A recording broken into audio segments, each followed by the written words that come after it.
Selamat siang Bapak dan juga teman-teman sekalian. Nah, di sini bisa dilihat ada dua logo brand yang tentunya sangat terkenal ya. Salah satunya adalah Starbucks Coffee, salah satu brand kopi paling ternama di seluruh dunia dan tentunya ada banyak gerai di mana-mana. Nah, yang selanjutnya adalah Indomaret, salah satu retail terbesar yang ada di Indonesia. Nah, di sini kita akan mencoba untuk menganalisis dari sisi supply chain management dari kedua brand ini. Dan kali ini saya ditemani oleh tim saya, ada Calvin Haryanto, ada Jessie Lorenska saya sendiri, dan juga ada Tresha Michelle Adi Putri. Nah, selanjutnya kita akan mendengar penjelasan sedikit mengenai profil kedua perusahaan ini. Oke, yang pertama itu ada perkenalan perusahaan, di mana kalau perusahaan Starbucks itu didirikan pada tahun 1971 di Seattle, Amerika Serikat, dengan gerai kurang lebih 35.000 di beberapa negara, kurang lebih 80 negara. Dan fokusnya itu terhadap kopi-kopi premium dan pengalaman pelanggan yang konsisten. Sedangkan Indomaret didirikan pada tahun 1988 di Indonesia oleh Salim Group dengan total toko kurang lebih 22.000 toko di seluruh Indonesia, dan fokusnya itu terhadap produk kebutuhan yang digunakan sehari-hari dengan harga yang terjangkau. Lalu selanjutnya ada struktur supply chain-nya itu sendiri, di mana strukturnya itu ada dua, push dan pull. Push itu lebih fokus terhadap pengadaan suatu barang, dan pull itu lebih kayak proses yang akan dikerjakan setelah adanya pemesanan.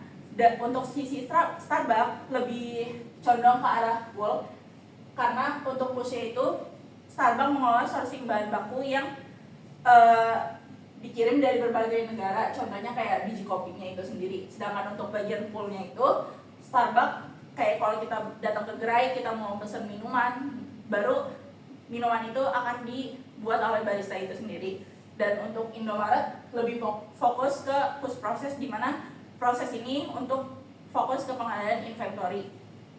Contohnya kayak ketersediaan barang sehari-hari kayak odol, sikat gigi, dan pencuci pakaian, dan kurang lebihnya seperti itu.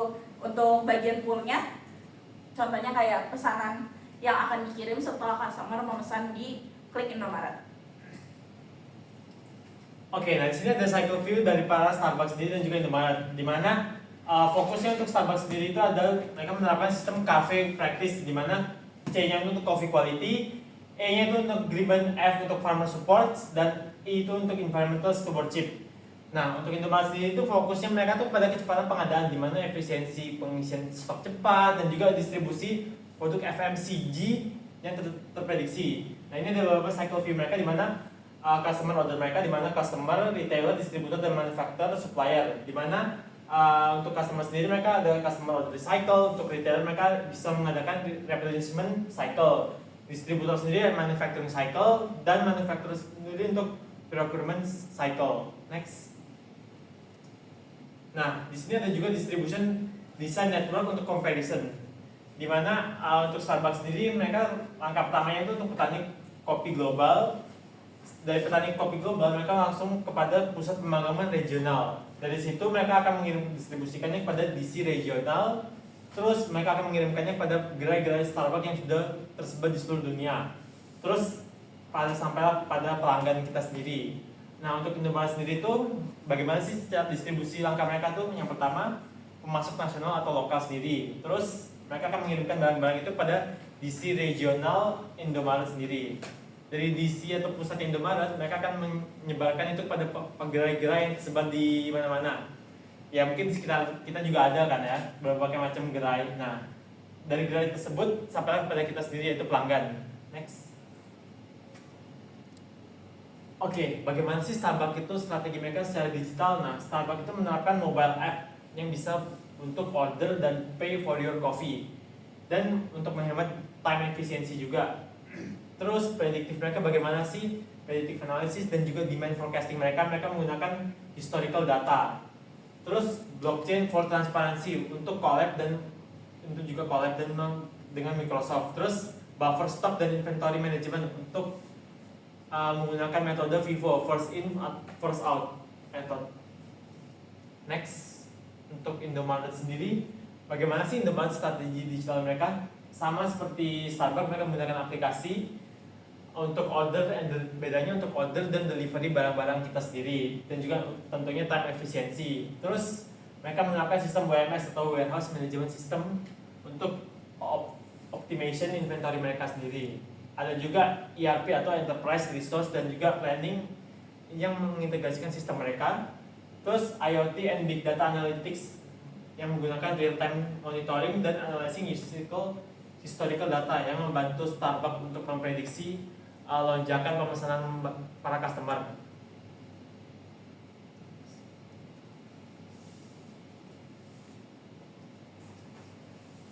Oke, selanjutnya kita akan ngebahas mengenai tipe omnichannel quadrant dari dua brand ini, yaitu ada Starbucks dan juga Indomaret. Nah, di sini saya tandain ya, kalau misalnya Starbucks itu ini garis kuning, terus kalau misalnya Indomaret itu dia garis merah. Nah, jadi di sini bisa kita lihat, mungkin agak kurang kelihatan di kamera, tapi semuanya ini mencakup untuk dua brand ini. Kita coba bahas satu-satu. Untuk yang face to face, jelas kita ke Indomaret, kita langsung datang ke gerainya, Mbak misi mau beli Royco, mau beli apa gitu. Kita langsung melakukan pembayaran di tempat. Sama sepertinya Starbucks, kita juga langsung datang gitu ya untuk memesan kopi pada saat itu juga. Next, ada showroom and home delivery or pickup. Nah, di sini showroom itu artinya gerai ya teman-teman. Jadi kurang lebih mirip sama yang traditional retail tadi. Plus ada delivery ataupun pickup. Nah, di sini mungkin ke Indomaret itu ada yang namanya Indomaret Klik gitu ya teman-teman. Jadi kayak ya udah kalian pesan di aplikasi itu ntar dianterin gitu.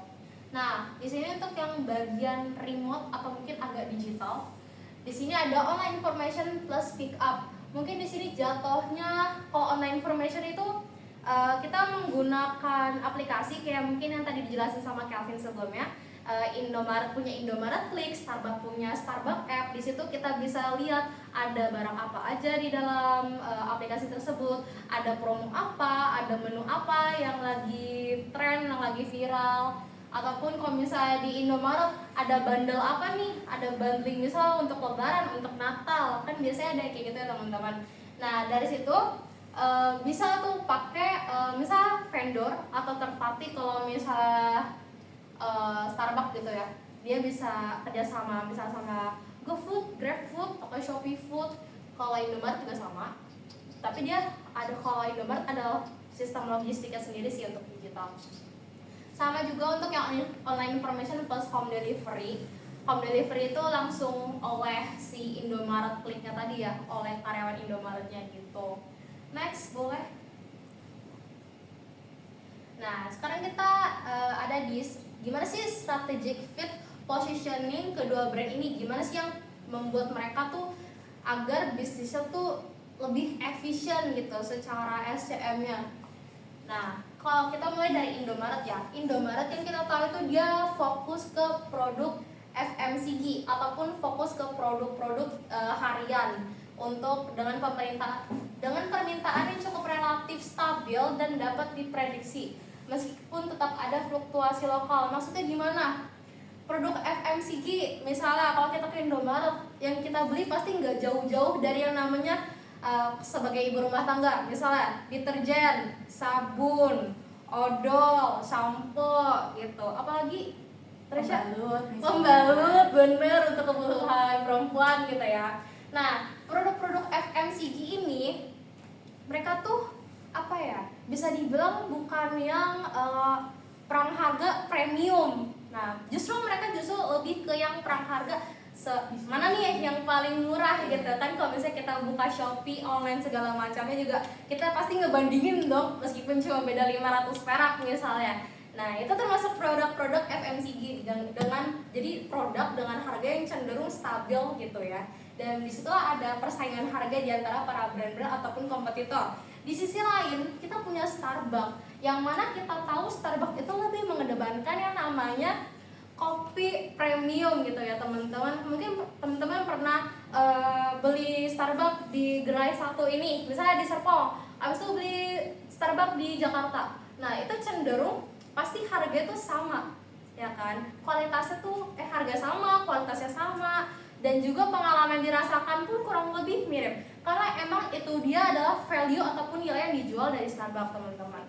Nah, Starbucks ini juga sangat-sangat mementingkan namanya itu tren, terutama tren di media sosial, karena Starbucks ini kan targetnya ke Gen Z, milenial, yang mana kita tuh udah pasti Instagram tuh selalu di tangan, TikTok, promo segala macam. Kita tuh bener-bener anak sosmed gitu kan, teman-teman. Makanya dari itu Starbucks itu harus banget bisa menjawab yang namanya permintaan, terutama permintaan yang kayak seasonal. Biasanya tiba-tiba lagi ngetren, Korea, terus tiba-tiba ada minuman yang pinky warnanya, atau kopi plus dalgona coffee dulu ya, pernah pas zaman corona. Nah, maka dari itu Starbucks tuh memiliki yang namanya ketidakpastian pasokan biji kopi global, terutama karena Starbucks ini dia tuh pakai kopinya tuh misalnya dia dari Ethiopia ada, dari Kolombia ada, jadi emang dari berbagai tempat gitu, teman-teman, bukan dari satu negara aja. Maka dari itu karena pasokan biji kopi global yang tinggi, variasi produknya juga luas kan, dan juga banyak personalisasi dan kebutuhan. Kalau misal teman-teman ada yang, Mbak mau extra shot, Mbak mau tambah whipped cream, Mbak mau tambah choco chip gitu, banyak banget personalisasi teman-teman dan juga customer. Maka dari itu Starbucks ini harus banget yang namanya responsif.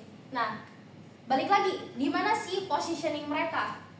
Kalau di Indomaret bisa dilihat, ini tuh certain demand. Certain demand tuh artinya ya udah permintaannya ya itu aja. Jarang banget ada yang namanya personalisasi segala macam. Mungkin kita bakal jarang dengar ya, teman-teman. Kalau misal ada yang nanya, Mbak ada nggak odol rasa cheese cream? Gitu kan nggak ada ya. Mungkin kalau di kopi bisa, tapi kan kalau misal odol ya udah apa yang lagi promo saat itu, apa yang lagi ada produknya biasa kita beli gitu. Dan maka dari itu Indomaret itu lebih mengedepankan yang namanya efisiensi. Efisiensi itu maksudnya kayak gimana? Ya karena Indomaret itu bisa dibilang tiap hari pasti ada pembeli, dan biasanya tuh ya cukup rutin lah ya, reguler, ibu-ibu, bapak-bapak, keluarga. Nah, produk itu cepet habis, teman-teman. Maka dari itu mereka lebih mementingkan yang namanya restock. Gimana caranya biar restock ini tuh berjalan dengan yang lancar, terus jangan sampai pas customer datang barangnya nggak ada gitu. Makanya dia lebih mengedepankan yang namanya efficient supply chain. Beda banget sama Starbucks, karena Starbucks ini dia tadi seperti yang aku bilang, dia lebih ke personalisasi, custom, mau tambah ini, ditambah kopinya, biji kopinya tuh dari berbagai negara. Belum lagi kalau misalnya ada konflik antar negara atau mungkin lagi mau perang atau segala macamnya, ada pajak naik ditingkatin sama sebuah negara gitu kan. Makanya dia tuh lebih mementingkan yang namanya responsive supply chain. Gimana cara mereka untuk menanggulangi semua itu dalam waktu yang cepat gitu. Mungkin bisa dilanjut, Resya. Nah, ini secara overall tuh tabel perbandingan metrik dan juga driver yang dipakai oleh Starbucks dan Indomaret. Nih, apa sih bedanya metrik sama driver itu? Metrik itu adalah ukuran yang digunakan untuk mengukur kinerja supply chain. Sementara driver adalah faktor yang mempengaruhi kinerja supply chain. Nah, jadi metrik itu ukuran yang digunakan untuk mengukur, kalau driver adalah faktor yang mempengaruhi. Nah, kita coba lihat di sini untuk biaya ataupun cost. Kalau Starbucks tuh lebih tinggi. Kenapa? Karena dia mementingkan yang namanya kualitas premium, dan juga sourcing-nya tuh global dari negara ini, dan dia butuh yang namanya fleksibilitas karena kita nggak ada yang tahu apa yang terjadi di dunia. Kalau Indomaret biayanya tuh lebih rendah, lebih efisien lagi, balik lagi efisien, karena dia lebih mementingkan yang namanya volume tinggi, produk harian terus terrestock. Apalagi ya, ini inventory return. Kalau inventory return Starbucks itu cenderung lebih rendah, nih, karena kalau misalnya kita punya brand sebesar Starbucks, ya kita punya brand kopi gitu ya. Karena kopi tuh ada masa expired, benar, ada masa expirednya. Ditambah nggak tahu keadaan dunia gimana. maka si Starbucks ini tuh dia lebih cenderung menimbun. Sistemnya adalah menimbun biji kopi untuk jaga-jaga seandainya nanti ada masalah di dunia, mereka masih punya stok yang bisa mereka kasih ke customer dalam berupa produk. Maka dari itu inventory turn-nya lebih rendah. Sementara kalau Indomaret itu inventory turn-nya tinggi banget karena produknya tuh pasti habis restock lagi. Cash flow-nya juga jalannya cepat teman-teman. Gitu sih, kita akan memakan terlalu banyak waktu untuk menjelaskan ini semua, jadi kita bisa langsung next. Oke, Tresya bisa tolong dijelaskan kesimpulannya? Oke, jadi dari apa yang sudah kita jelaskan tadi ada 4, yaitu pertama ada struktur supply chain, yang kedua ada strategi digital, yang ketiga ada strategic fit, dan yang keempat ada omnichannel. Dimana kalau struktur supply chain-nya itu Starbucks lebih ke arah kompleks yang global, sedangkan Indomaret itu lebih efisien. Jadi kalau misalnya kita mau butuh apa-apa yang cepat, kita bisa langsung ke Indomaret. Sedangkan kalau misalnya kita ingin sebuah pengalaman yang menarik, kita mau coba kopi rasa yang aneh-aneh, mungkin kita bisa datang langsung ke Starbucks. Sedangkan untuk strategi digital, Starbucks lebih fokus kepada aplikasi dan analytics, di mana Starbucks akan menilai nih kira-kira dari apa yang sudah dibuat, menu-menunya kira-kira yang paling menarik, yang paling diminati sama orang itu apa sih yang bakal dibeli lagi. Sedangkan untuk Indomaret menggunakan WMS dan ERP. Dan untuk strategic fit, Starbucks itu lebih responsif, sedangkan Indomaret lebih efisien seperti yang udah dijelaskan oleh Jessie tadi, di mana Starbucks itu responsifnya kalau misalnya kita membutuhkan apapun yang ingin di-customize itu bisa disediakan oleh Starbucks. Sedangkan untuk Indomaret efisien, jadi kalau misalnya mau butuh perlengkapan yang akan digunakan kalau kita lagi nginep nih di rumah teman tapi tiba-tiba lupa bawa odol, lupa bawa sabun, bisa langsung beli ke Indomaret. Nah, untuk omnichannel itu Starbucks sama Indomaret keduanya sama-sama mengimplementasikan digital integration dan juga traditional retail. Next. Oke, selanjutnya kita akan coba bahas ya 4 fase strategis rantai pasokan Starbucks. Jadi kan sebenarnya kita pilih salah satu brand aja sih biar kita bisa lebih terfokus gitu ya. Nah, di sini kita pilih Starbucks. Diagram yang teman-teman lihat di sini, ini tuh anggaplah gambaran awal kira-kira gimana sih, ada fase 1, ada fase 2, fase 3, fase 4. Nah, yang kita buat untuk Starbucks yang mana? Tada. Oke. Nah, ini yang kita buat untuk Starbucks ya teman-teman, mungkin agak kecil dan kurang bisa dilihat, maka dari itu kita buat versinya seperti yang ini. Nah, agak lebih jelas ya harusnya gitu. Nah, kita langsung ke fase 1. Fase 1 tuh ngapain sih?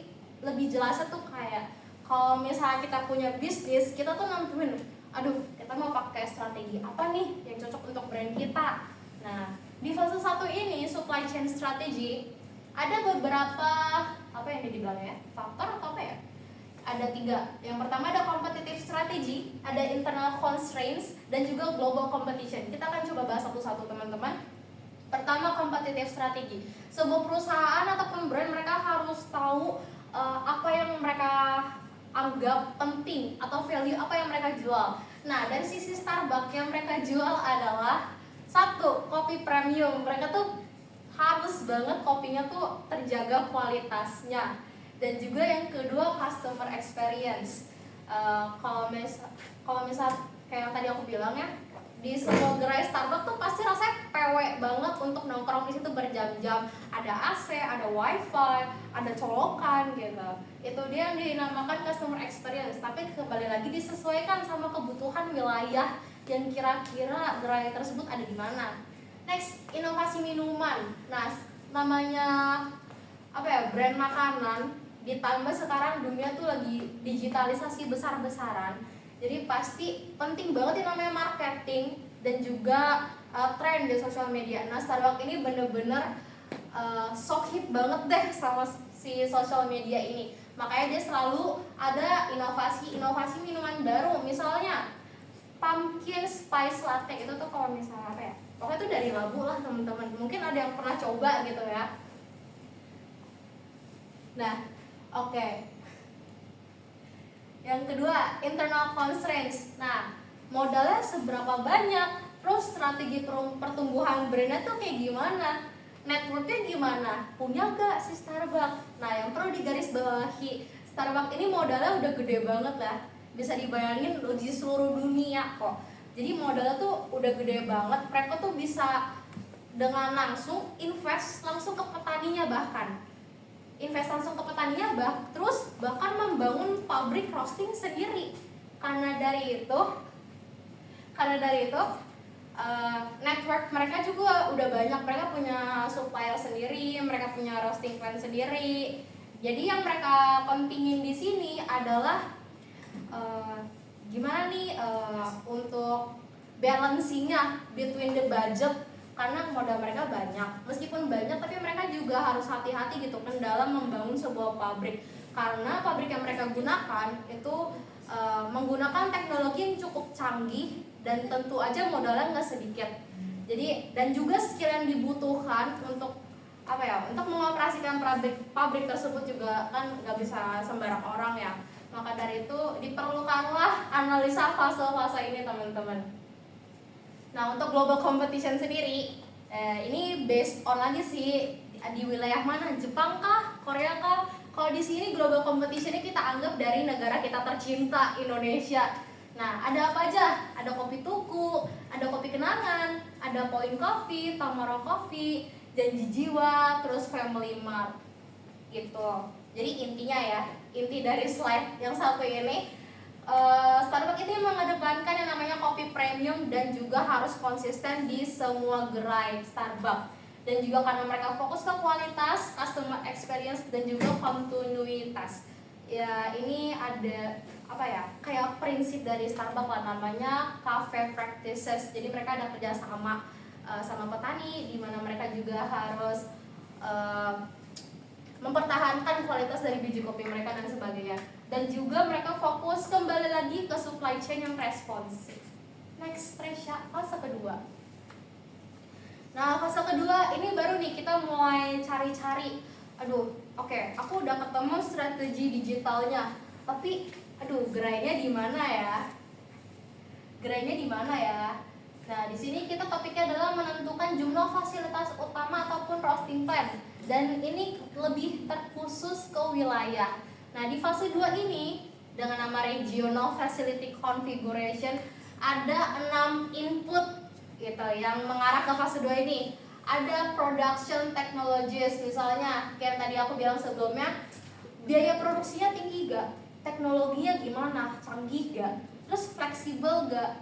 Nah, karena tadi si Starbucks menggunakan mesin yang modern ya, namanya DigiCopy, biar kualitasnya selalu tetap sama, pasti harus dikontrol dengan baik, ada operatornya juga, ada segala macamnya, terus harus high precision juga biar produknya selalu sama terus, dan ini jelas modalnya tidak sedikit, teman-teman. Nah, ini selanjutnya ada competitive environment. Kita lihat, kita bandingin, kita benchmarking, misalnya di Jepang sama Korea, apalagi Korea ya. Korea itu bener-bener trendsetter bisa dibilang. Ada tren apa baru biasa dari Korea. Nah, karena mereka tuh trennya tuh sangat cepat untuk berganti lagi. Nah, Starbucks ini harus bisa menghadapi dan juga coping dengan perubahan tren yang ada. Maka dari itu mereka membuat regional distribution channel. Jadi kalau misalnya lagi booming di suatu tempat, ya udah untuk supply-nya tuh mereka dekat. Untuk supply bisa choco chip, supply sirup, supply biji kopi. Nah, itu bakal lebih dekat. Next, si Starbucks ini lebih prefer untuk bangun di wilayah biaya total efisien. Maksudnya gimana? Kalau misalnya nih ada harga tanah di daerah sini lebih murah, tapi kemana-mana tuh jauh. Si Starbucks mendingan dia lebih pilih tanah yang harganya lebih tinggi, tapi untuk operasional lokasinya jaraknya tuh kemana-mana lebih dekat. Jadi mereka investasinya tuh di bidang jarak bisa dibilang ya. Terus si Starbucks ini juga mencari kira-kira wilayah mana yang punya insentif pajak, mana nih wilayah ataupun negara yang punya kebijakan-kebijakan untuk misalnya harga biaya ekspor lebih rendah ataupun ditiadakan pajak ekspornya. Misalnya salah satu contohnya tuh Belanda. Jadi si Starbucks ini punya roasting plant di Belanda. Kenapa dia pilih di situ?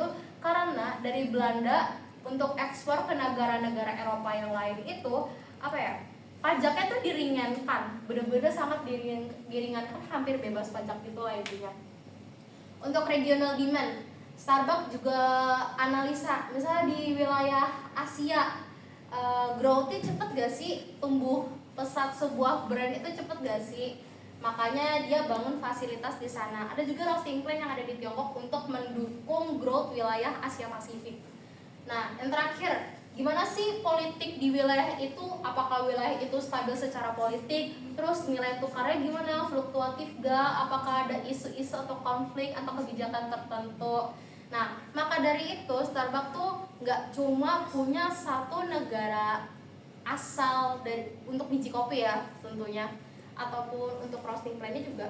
Jadi diversifikasi, di sini ada, negara ini ada. Dan seandainya salah satu negara lagi ada masalah, dia punya cadangan, dia punya backingan.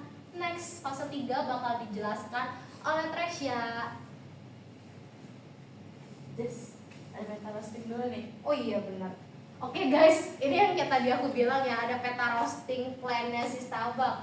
Nah, dari seluruh dunia, ini peta mapping globalnya gitu ya. Dia tuh punya 8. Mungkin yang bakal aku garis bawahi tuh tadi ada Belanda. Nah, Belanda tuh warna ungu. Ada di sini ya. Jadi dia tuh melayani pasar Eropa, Timur Tengah, dan juga Afrika secara efisien melalui pusat regional. Karena apa? Karena tadi yang pembebasan pajak ekspornya itu. Terus ada Tiongkok. Tiongkok itu ada di yang hijau. Tiongkok ini dia menyokong pertumbuhan pasar Asia dan juga memperkuat kontrol mutu di pasar dengan potensi tinggi. Jadi fokusnya ke Asia dan juga Asia Pasifik gitu. Itu sih, mungkin bisa dilanjut Tresya. Oke, selanjutnya ada fase 3 yaitu desirable sites, di mana di dalam fase 3 itu ada 2 fokus utamanya, yaitu production method sama available infrastructure. Nah, untuk perusahaan Starbucks ini bagian production methodnya kira-kira perusahaan Starbucks butuh gak sih SDM yang berskill khusus? Ternyata perusahaan Starbucks perlu nih pekerja-pekerja yang terlatih khususnya untuk di bagian proses roasting itu sendiri dengan presisi yang sangat tinggi. Sedangkan untuk available infrastructure-nya, kayak misalnya kalau misalnya perusahaan Starbucks itu bikin di negara Belanda atau di negara yang tadi sudah disebutkan JC, apakah tempat kota itu ada pelabuhan, bandara, jalan raya? Karena kalau misalnya Starbucks pilihnya di tempat-tempat yang mempunyai contohnya pelabuhan, bandara, berarti kan pengirimannya akan dipotong jadi lebih murah gitu, karena nggak perlu jauh-jauh lagi untuk mengirim barangnya baik untuk impor maupun ekspor. Nah, kenapa Starbucks itu sendiri memilih kota-kota dengan akses SDM yang terampil? Contohnya kayak kalau di Augusta, Amerika Serikat, ini kawasan ini tuh merupakan kawasan industri dengan tenaga kerja yang terlatih. Dan kalau di Tianjin, Tiongkok itu karena dekat dengan pelabuhan dan punya ekosistem manufaktur yang besar. Jadi perusahaan Starbucks ini bisa langsung mengirimkan barang-barangnya ke negara-negara terdekat lainnya dari wilayah-wilayah tersebut. Lalu di sini juga ada contohnya Hudson Valley di Nevada, US, dipilih karena dekat dengan jalur logistik yang besar dengan interstate yang tinggi. Lalu untuk di Tiongkok mereka memilih kota ini untuk karena pelabuhannya besar agar mudah mengimpor biji kopi dan mendistribusikan hasilnya untuk di roasting. Lalu yang terakhir itu ada fase 4, di mana fase ini merupakan location choice, yang kalau sebelumnya itu baru menentukan, tapi kalau ini tuh berarti kita udah memilih nih, si Starbucksnya udah memilih lokasi spesifik yang akan ditempatkan gerai Starbucksnya maupun pabrik Starbucksnya itu sendiri.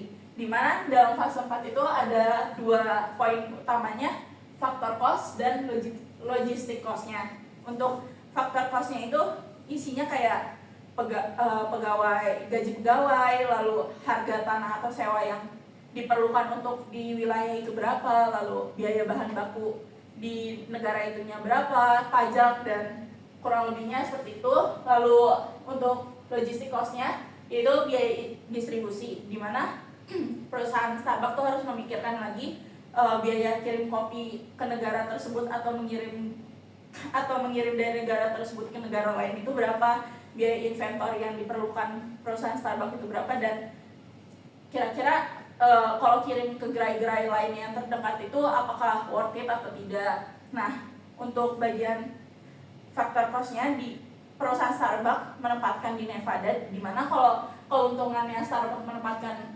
wilayahnya di Nevada itu mendapatkan insentif tax dan tanah industri yang lebih murah dibandingkan California. Jadi Starbucks lebih memilih untuk menempatkan tempatnya di Nevada, dan Starbucks itu menghitung semua biaya dari bean arrival sampai produk dikirim ke gerai, lalu untuk menentukan lokasinya dengan biaya logistik dengan total yang paling efisien gitu. Ibaratnya kayak dari 3 lokasi potensial di kota Surabaya, misalnya ada kawasan A, B, sama C, Starbucks lebih memilih kawasan industri B.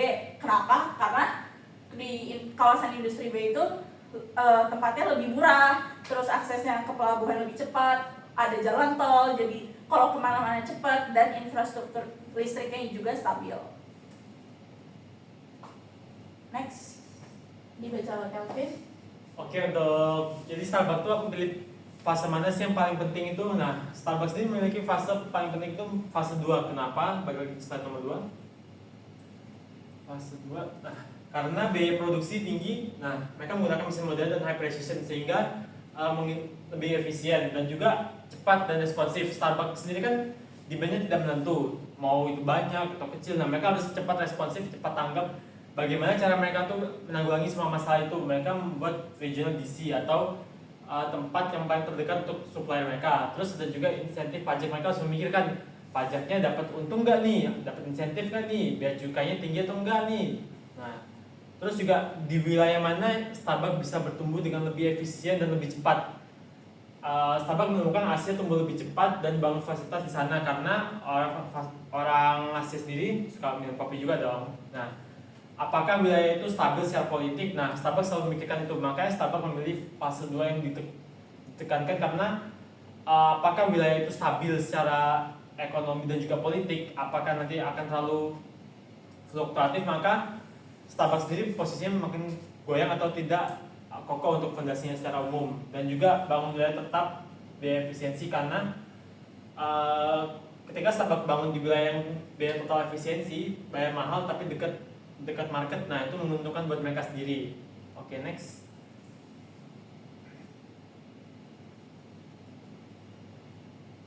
Oke, di sini saya akan bahas tentang risk management. Jadi Starbucks itu bagaimana sih risk management mereka sendiri itu? Nah, kenapa Starbucks itu memikirkan risk management mereka itu penting? Pertama, kopi mereka tuh mereka pakai kopi Arabica yang high quality, produk yang memiliki high value dan juga high risk. Jadi no pain no gain kalau kata orang ya. Terus juga rentan terhadap cuaca yang ekstrim, hama dan juga fluktuasi secara geopolitik. Dan juga Starbucks tidak mengutamakan biaya rendah, melainkan kualitas dan keberlanjutan sumber. Kenapa? Karena visi Starbucks sendiri mendeliver suatu produk yang high quality yang berkelanjutan sehingga bisa menguntungkan baik dari petani, Starbucks dan juga para pelanggan yang menikmati semuanya. Nah, mereka juga menerapkan sistem cafe practice di mana itu yang menguntungkan semua orang, baik itu dari Starbucks-nya, dari petani kopinya dan juga petani sendiri dengan implementasi secara nyata. Seperti apa sih kemitraan jangka panjang dengan petani-petani kopi yang berada di negara-negara kerjasama mereka seperti negara baik itu Ethiopia, Kolombia dan juga Brasil. Terus dukungan teknis dan finansial dan sosial untuk para kapabilitas dari para petani sendiri. Starbucks juga mementingkan dong kayak bagaimana taraf hidup para petani kopi dan partnership mereka. Terus sumber biji kopi yang berkualitas tinggi dibina langsung dari para hulu sehingga Starbucks memiliki akses kontrol penuh dan pengawasan penuh terhadap biji kopi yang akan mereka pakai. Jadi mereka hanya mendeliver high quality product. Terus fondasi diferensiasi produk Starbucks seperti apa sih? Kualitas dan konsistensi rasa adalah nilai utama dari brand sehingga Starbucks sendiri itu mementingkan nilai utama brand mereka seperti rasa mereka harus konsisten. Di antara gerai A, B, sampai Z harus konsisten. Dari rasa, dari mungkin dari looks, penampilan, dan juga mitigasi risiko pasokan yang dilakukan bukan dengan backup supplier sementara, tetapi dengan membangun sumber yang tangguh dan fleksibel. Mungkin itu bisa membangun dengan negara-negara tetangga, bahkan Starbucks mungkin bisa membangun kerjasama dengan Indonesia. Who knows ya, kopi Indonesia banyak banget tuh.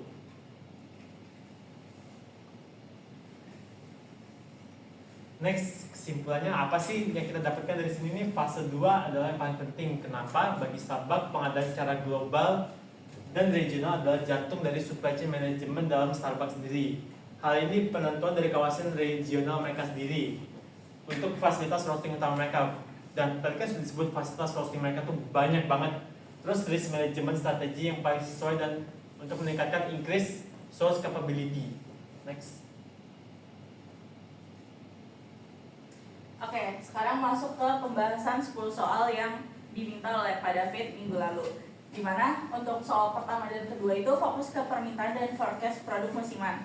Dari sisi Starbucks itu sendiri, fokusnya lebih ke tren musiman. Contohnya kayak kalau misalnya lagi Halloween, berarti kan itu tema-temanya yang menggunakan menu-menu seperti labu, terus jadi ada menu dengan nama pumpkin spice latte. Jadi nanti tuh dekorasi dan kopinya itu sendiri dibentuk kayak tema-tema Halloween nih, misalnya ada ghost gitu atau yang menarik-menarik. Jadi orang kayak ih FOMO banget nih mau beli karena lucu, terus temennya yang lain mau beli juga karena lucu.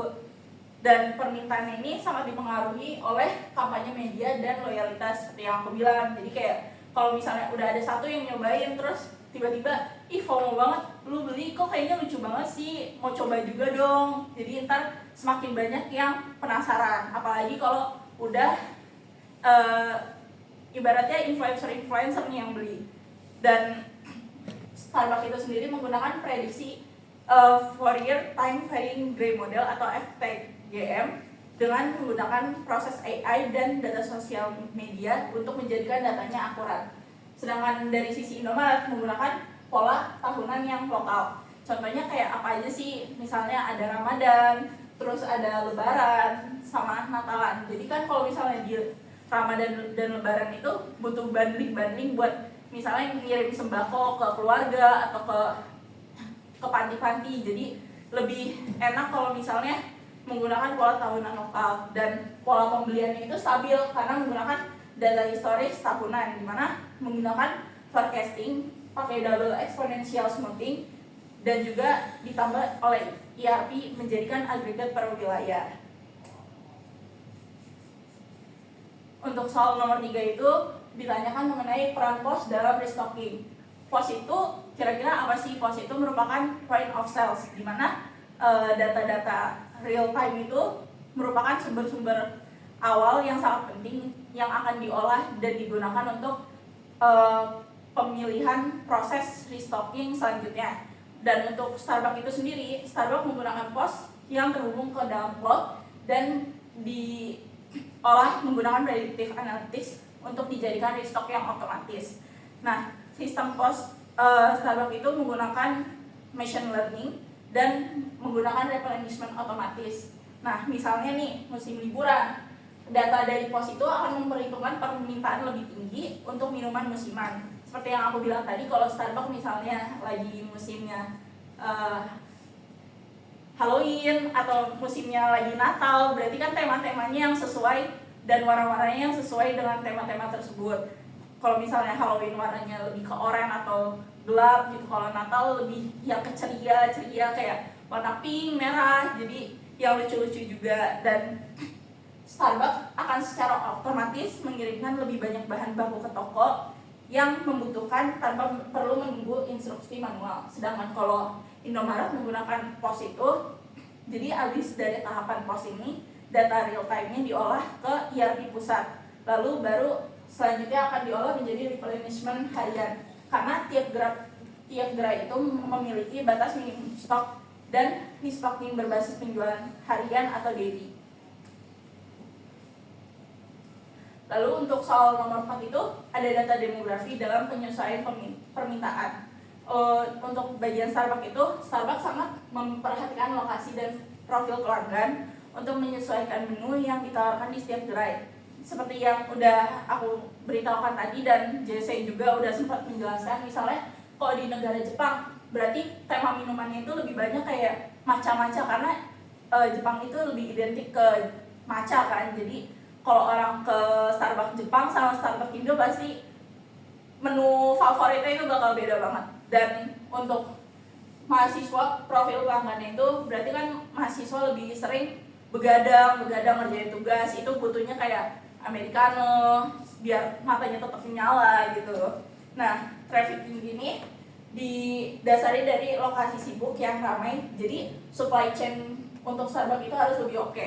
Sedangkan untuk Indomaret, penyesuaian stock keeping unit didasari oleh pola pemilihan historis dan karakter pelanggan di setiap wilayah. Misalnya kalau di kota-kota kayak Surabaya atau Jawa Tengah dan ke arah timur-timur nih, berarti lebih memerlukan stok-stok itu kayak sembako karena lebih banyak orang-orang belanja itu secara banyak, rutin, tidak terlalu rutin tapi banyak dalam jumlah yang banyak untuk diberikan ke orang lain lagi. Sedangkan kalau di Jakarta kan orang-orang tuh lebih kayak mau jajan ini, mau jajan itu, yang dekat di mana ya, dekat rumah, pasti kan perginya kayak ke Indomaret gitu.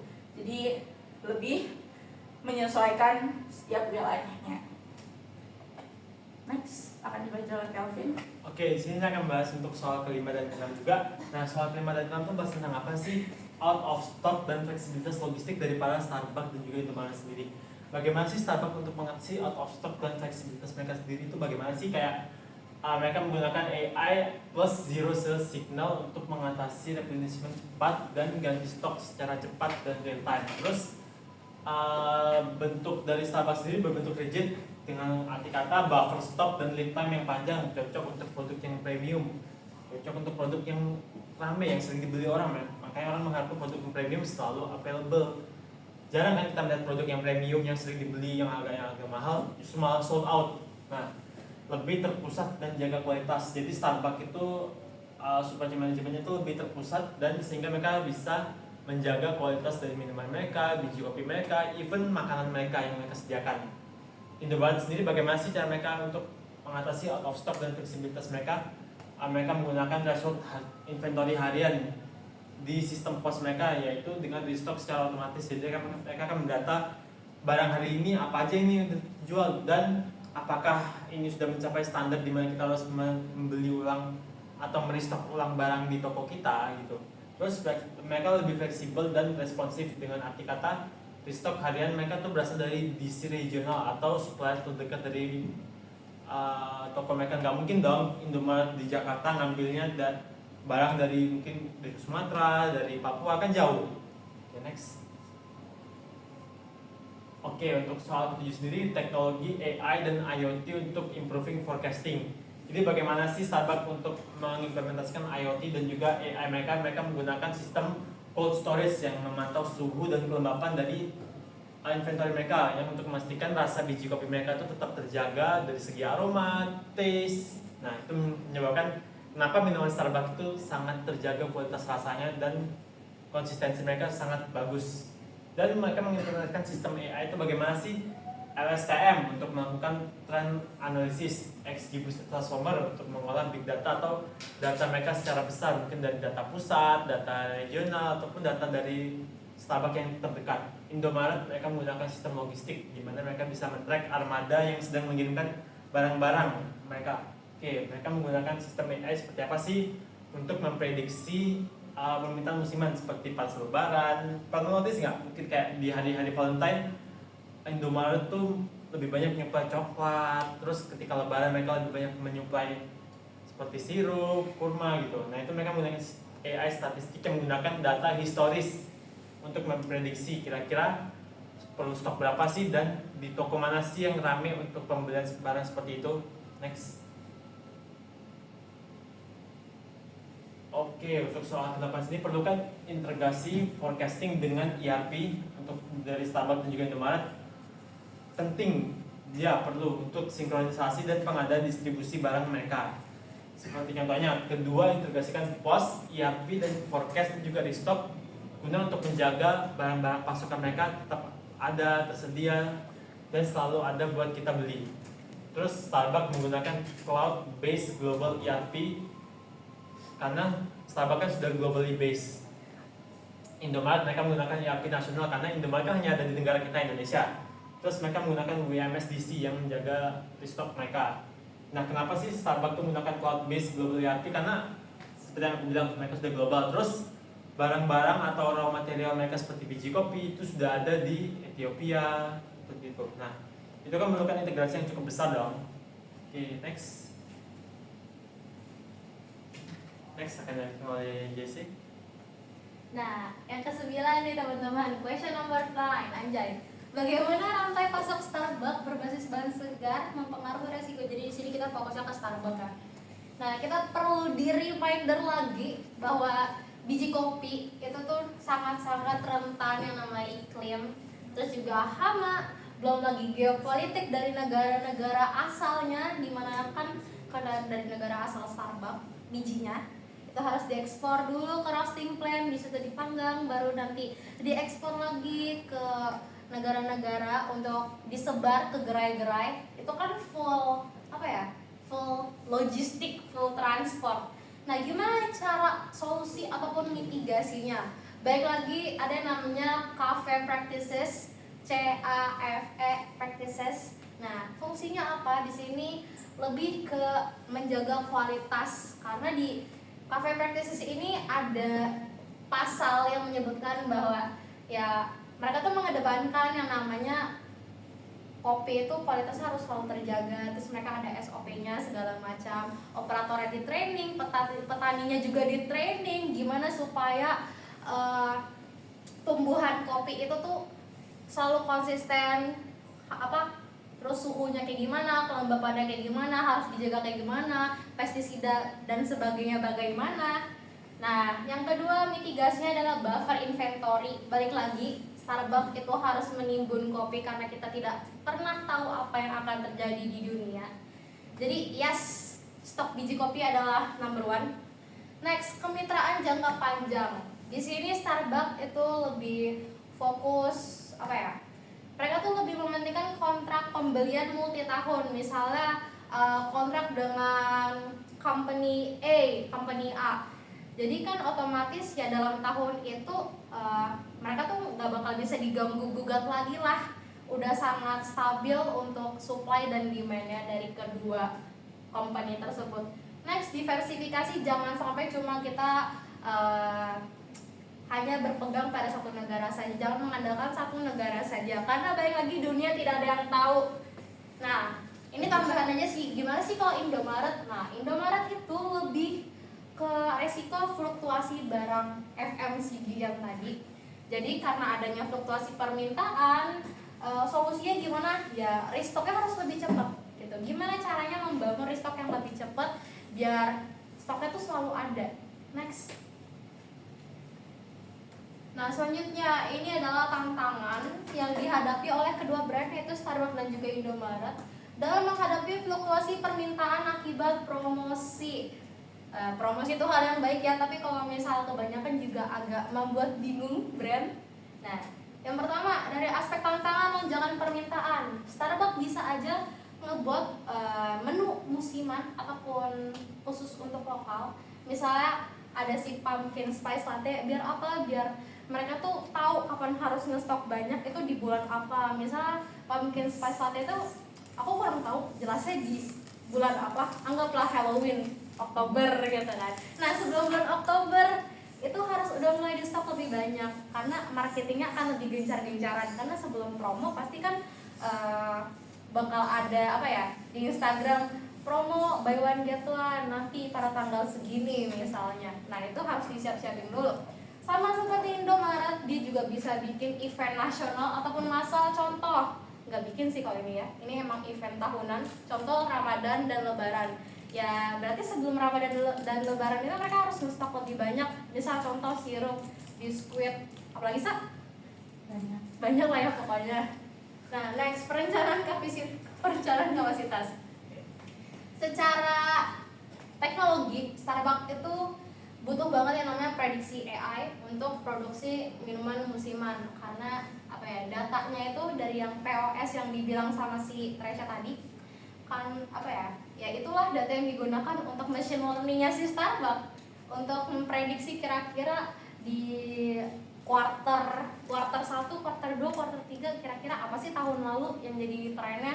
Nah, kalau Indomaret dia butuh yang namanya distribusi cepat ke ribuan gerai. Balik lagi efisiensi tapi harus cepat. Nah, di sini dia juga bisa menggunakan yang namanya WMS ataupun warehouse management system. Biar langsung ketahuan nih, oh stok ini kurang, harus cepet-cepet dikasih lagi gitu. Terus ada shelf life product, minuman segar kalau Starbucks. Downside-nya apa? Cepat basi. Kalau Indomaret dia ada produk segar dan juga kemasan, jadi variasi banget. Kalau Indomaret dia lebih berfokus ke FIFO namanya, bukan Vivo. Kalau Vivo kan first in first out. Kalau Vivo first expired first out. Jadi untuk tanggal-tanggal yang emang udah mau mendekati nih, biasanya ditaruh di paling depan ataupun dipromoin kayak bundling gitu ya. Terus kalau misalnya untuk lead time, anggaplah Starbucks itu lagi puncak peaknya musim tersebut.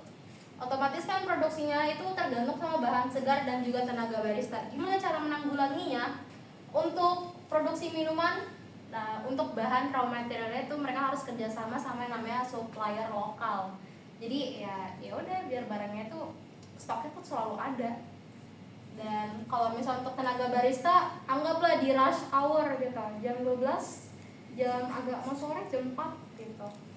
Harus ada tenaga barista cadangan yang udah dilatih biar bisa membantu di waktu-waktu tersebut. Kalau misalnya Indomaret pengadaan barang dari pusat distribusi ke toko-toko, ya itu berarti balik lagi efisiensi dari sisi transportasi dan juga logistiknya si Indomaret. Oke, ini secara jelas strategi mitigasinya ataupun solusinya gimana cara kita menghadapi tantangan yang ada di sini. Starbucks, 1. Buffer inventory, nimbun ya guys. 2. AI forecasting, machine learning-nya. Dan juga 3. Regional demand pooling, regional DC maksudnya. Kalau misalnya Indomaret, daily replenishment, maksudnya apa? Tiap hari tuh harus dicek stoknya, harus diisi lagi setiap hari oleh karyawan toko.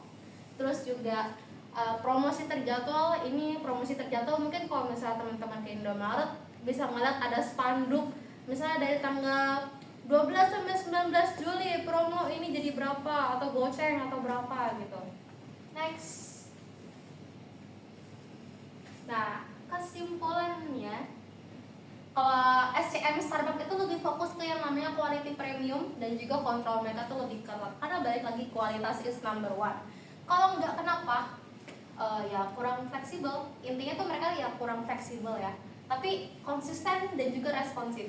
Kalau Indomaret mereka lebih fokus ke efisiensi dan juga kecepatan restock. Cocok banget untuk retail harian ya, perlu digarisbawahi.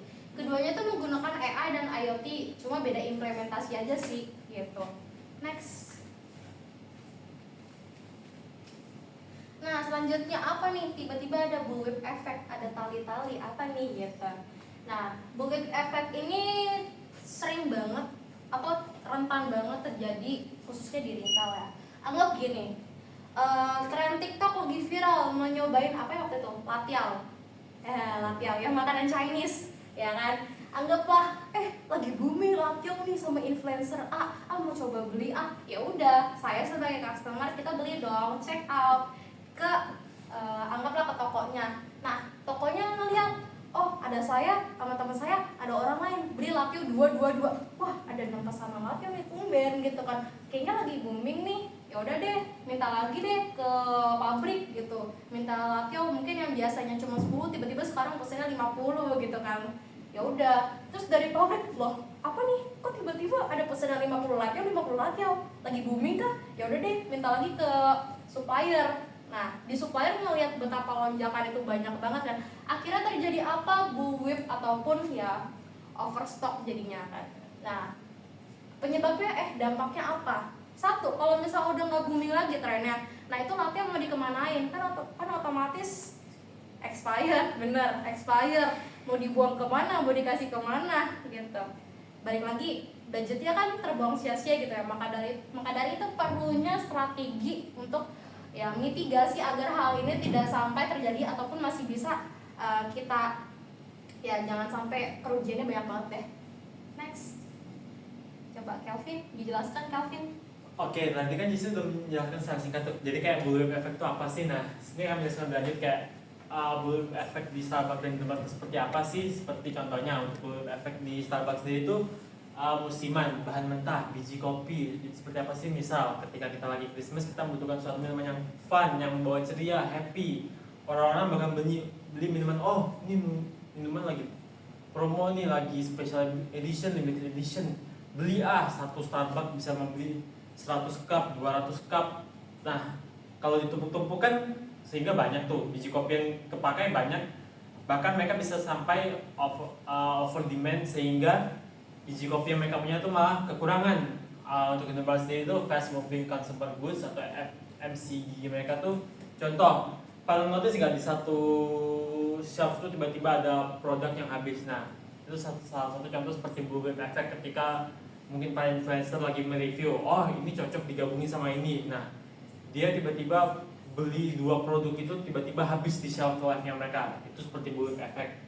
Terus rantai pasok mereka seperti apa sih? Global, kompleks, yang tentang geopolitik. Kalau Indomaret sendiri nasional, padat, volume mereka tinggi. Kalau untuk Starbucks sendiri, mereka menggunakan forecast musiman lead time yang panjang untuk sumber distorsi info. Jadi mereka memprediksi distorsi info mereka itu menggunakan forecast musiman dan juga lead time mereka.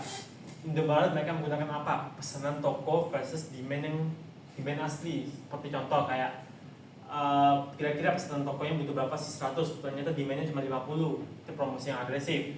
Dampak utamanya seperti apa sih yang akan dihadapi oleh Starbucks dan juga untuk Indomaret itu seperti apa sih? Dampak utamanya biaya sourcing yang tinggi dan buffer stock yang mahal, karena baik lagi tadi seperti kata JC itu bahwa Starbucks itu menimbun kopi sehingga untuk mencegah hal-hal yang tidak diinginkan.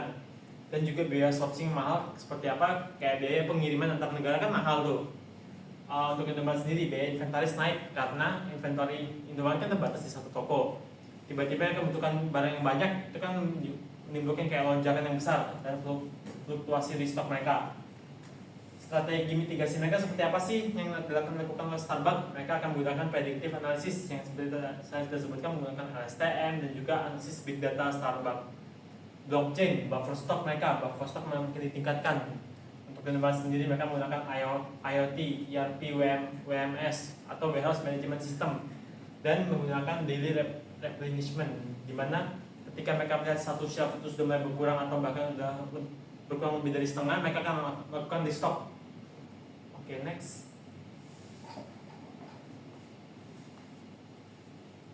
Oke, di sini ada solusi dan mitigasi dari efek bullwhip itu sendiri. Untuk Starbucks seperti yang udah diceritakan dan dibacakan oleh Kelvin, Starbucks menggunakan predictive demand analytics dan juga kemitraannya menggunakan proses cafe atau CLFA itu dan menggunakan blockchain.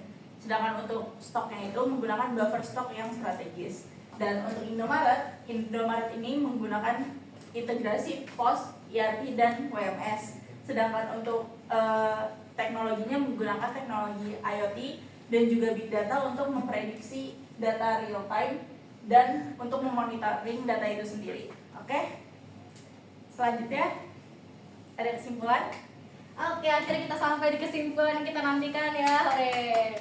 Yang pertama, dari 2 brand tersebut, jadi emang mereka tuh bergerak di sektor yang berbeda, satu di kopi global, satu di retail domestik, tapi keduanya tuh punya tantangan dan juga distorsi terhadap fluktuasi demand dalam supply chain mereka sendiri. Ya nih, kalau misalnya di Starbucks, mereka tuh apa ya, lebih ke ketidakpastian pasokan raw material mereka yang mana biji kopi, dan juga respons demand musiman yang nggak pasti. Maka dari itu mereka harus lebih berfokus ke analisa prediktif pakai AI dan juga machine learning mereka tadi. Nah, yang kalau Indomaret, perilaku pemesanan toko selama promosi yang nggak selalu mencerminkan permintaan pelanggan terakhir. Jadi mereka lebih berfokus, balik lagi logistik harus efisien dan juga harus cepat. perlu adanya integrasi sistem logistik dan juga real time data untuk balancing antara supply dan demand. Mungkin dari itu aja dari tim 1, sekian dari kami, terima kasih.